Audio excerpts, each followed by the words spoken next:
일제고사와 기초학력평가는 어떻게 다를까요? 일제고사는 공부 잘하는 순서대로 줄 세우는 겁니다.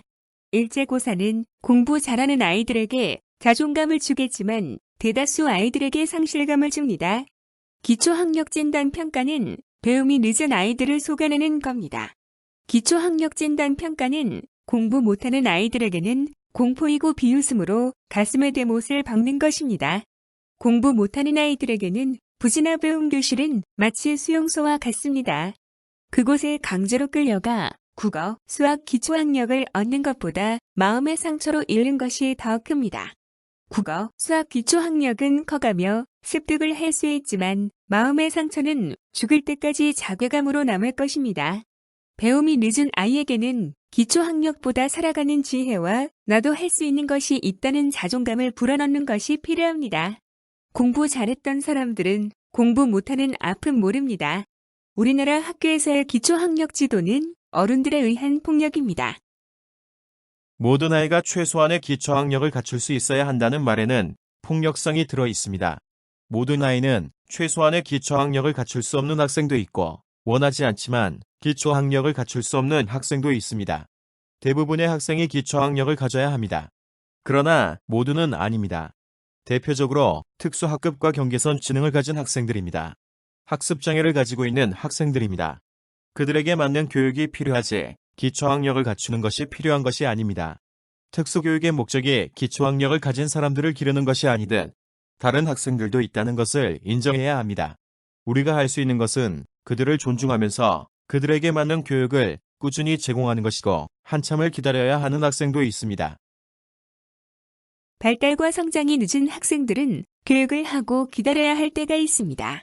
모두 여름에 꽃이 피는데 유독 싹이 늦게 나고 천천히 자라서 가을에 꽃이 피는 꽃도 있습니다. 기초학력 진단을 한다고 해서 그 아이가 여름에 꽃이 피일까요? 발달과 성장의 다름을 인정하지 않으면 그 꽃에게는 기초학력 진단과 처방은 폭력입니다. 국어, 수학 기초학력보다 체육 기초학력이 더 중요하기도 합니다. 체육 기초 체력이 부진한 아이가 뜀틀 넘기에서 아무리 노력한들 뜀틀을 넘을 수 있을까요? 이들에게 방과 후 나머지 공부를 시킨다면 얼마나 고통일까요? 신은 모든 이에게 스스로 감당할 수 있는 만큼의 재능을 주었습니다. 제 모습대로 자라게 하는 것이 중요하지 부족한 부분은 들춰내어 가슴에 멍에를 씌우는 것은 교육이 아니라 학대입니다. 돈을 잃으면 조금 잃는 것이요. 명예를 잃으면 많이 잃은 것이요.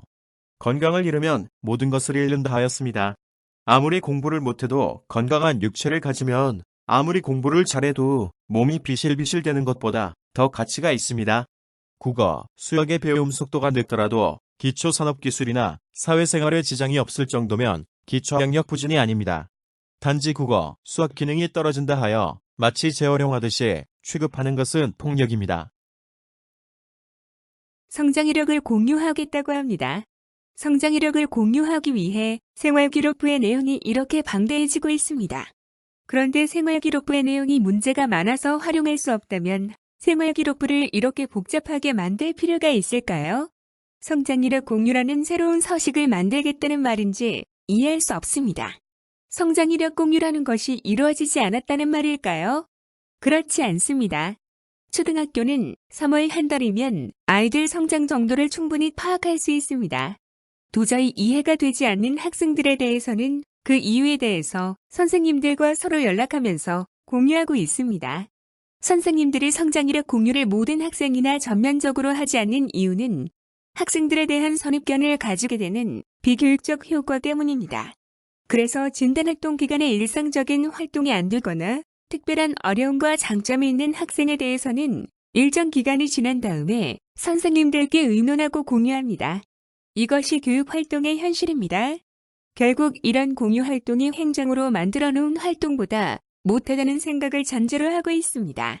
조희 연식 부지나 블랙리스트는 도저히 학교 현장에서 받아들일 수 없습니다. 이건 폭력을 넘어 인권 유린입니다. 공부께나 한 분들은 배움이 늦은 아이들의 아픔을 알지 못합니다. 남들이 팔다리가 잘리는 아픔도 자기 손끝의 가시가 더 아프다고 하잖아요. 줄 세우기 아픔들이 온전히 저의 아픔이라 했지요. 글쎄요. 조희영 교육감은 자신도 공부 잘했을 거고 아이들도 외고를 다녔는데 줄 세우기 아픔들을 온전히 저의 아픔으로 느낄 수 있을까요?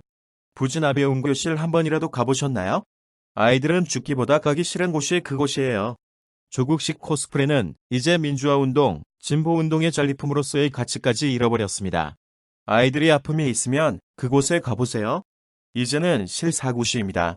민주고 진보고 인권이고 나발이고 학교 현장은 성조기를 흔드는 그들과 서울교육청이 서로 다름을 별반 느끼지 못합니다.